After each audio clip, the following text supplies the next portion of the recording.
Hind public news देश और दुनिया की सही सटीक और अहम खबरों के लिए देखते रहिए हिंद पब्लिक न्यूज। हम दिखाते हैं हमेशा सच।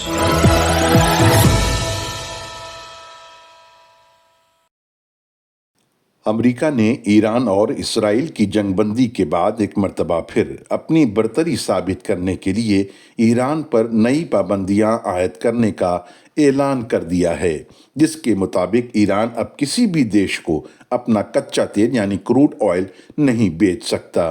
काबिल जिक्र है कि ईरान की इकोनॉमी का 80% से ज़्यादा हिस्सा इसी क्रूड ऑयल की खपत से आता है। यूं तो ईरान पर सैंक्शंस कोई नई बात नहीं, लेकिन बरसों से सैंक्शंस की मार झेलता आ रहा ईरान किसी न किसी तरह अपना कच्चा तेल बेचकर अपने आप को मजबूती से जमाए रखे हुए है। लेकिन इसराइल से जंगबंदी के बाद अपने एटमी प्लान से पीछे हटने से मना करने के बाद अमेरिका ने अपना आखिरी हथियार पाबंदी का इस्तेमाल किया है, जबकि ईरान ने इस मर्तबा इस पाबंदी को सिरे से खारिज करते हुए कहा है कि अब वो किसी पाबंदी को नहीं मानेगा और अपना कच्चा तेल खुलेआम और पहले से ज़्यादा आज़ादी के साथ बेचेगा। अमेरिका ने जिस तरीके से अभी 8 कंट्रीज़ पे जो टैरिफ अनाउंस किया है, उसमें ब्राज़ील है जिसके के ऊपर 50% टैरिफ है। वो इसलिए भी है कि वहाँ की हुकूमत जो है पुराने प्रेसिडेंट बोल्सोनारो के ख़िलाफ़ जिस तरीके से ट्रायल हो रहा है, उससे अमेरिका के राष्ट्रपति बहुत नाराज़ हैं और वहाँ पे जो मौजूदा हुकूमत है जिस तरीके से शासन कर रही है, उससे भी बहुत नाराज़ हैं। और उनका ये मानना है कि जो ट्रेड दोनों कंट्रीज़ के बीच में था वो बड़ा इम्बैलेंस था, तो उसके लिए उनको 50% जो है वो टैरिफ अनाउंस किया गया है। बाकी और मुल्कों पे श्रीलंका और ब्रुनेई और तमाम जगह किया गया है।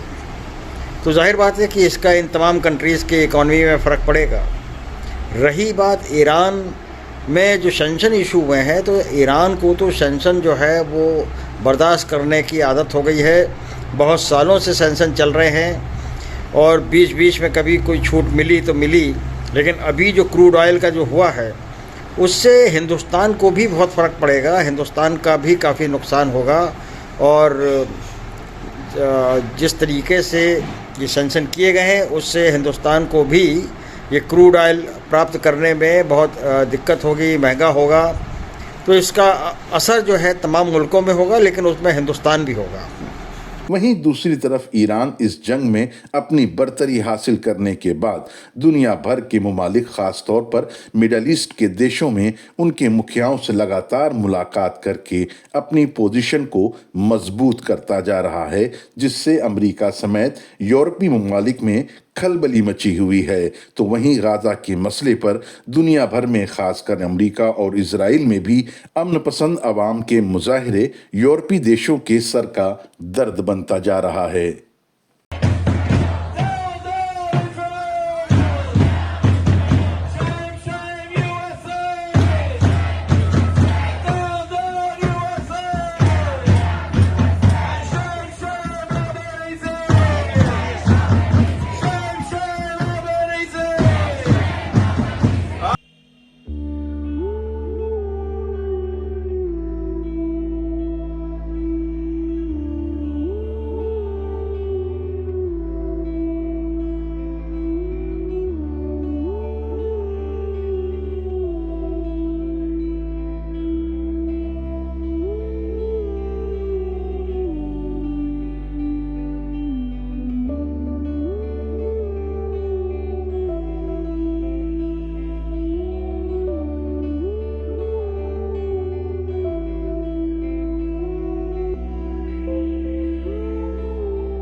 research everything that we can to stop this genocide from happening.